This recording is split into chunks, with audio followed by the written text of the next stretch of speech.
It is estimated that tumors start around the age of 20, yet detection of cancer is normally around the age of 50 or later, thus it takes cancer decades to incubate.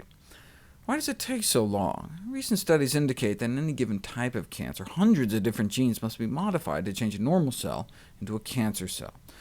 Although cancers are characterized by the dysregulation of cell signaling pathways at multiple steps, most current anti-cancer therapies involve the modulation of a single target. Chemotherapy has gotten incredibly specific, but the ineffectiveness, lack of safety, high cost of these mono-targeted therapies have led to real disappointment, and drug companies are now trying to develop chemo drugs that take a more multi-targeted approach.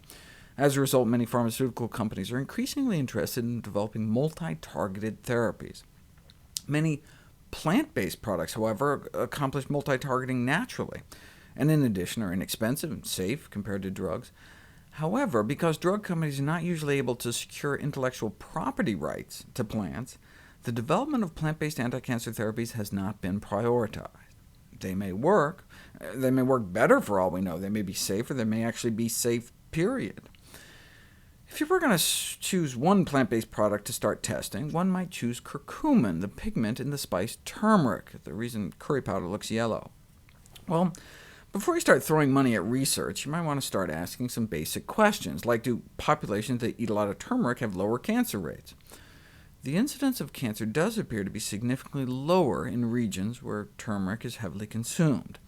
Population-based data indicate that some extremely common cancers in the Western world are much less prevalent in regions where turmeric is widely consumed in the diet. For example, overall cancer rates are much lower in India than in Western countries. Much lower. U.S. men get 23 times more prostate cancer than men in India. Americans get between 8 and 14 times the rate of melanoma, 10 to 11 times more colorectal cancer, 9 times more endometrial cancer, 7 to 17 times more lung cancer, 7 to 8 times more bladder cancer, 5 times more breast cancer, and 9 to 12 times more kidney cancer. This is not like 5, 10, or 20% more, but times more, so hundreds of percent more breast cancer, thousands of percent more prostate cancer. Differences even greater than some of those found in the China study. Because Indians account for 1/6 of the world's population and have some of the highest spice consumption in the world, epidemiologic studies in this country have great potential for improving our understanding of the relationship between diet and cancer. Of course, it may not be the spices. Several dietary factors may contribute to the low overall rate of cancer in India. Among them, a relatively low intake of meat, a mostly plant-based diet, in addition to the high intake of spices. 40% of Indians are vegetarians, and even the ones that do eat meat don't eat a lot.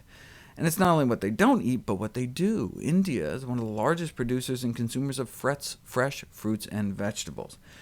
And they eat a lot of pulses, meaning legumes, beans, chickpeas, and lentils. And it's not just turmeric. They eat a wide variety of spices, which constitute, by weight, the most antioxidant-packed class of foods in the world.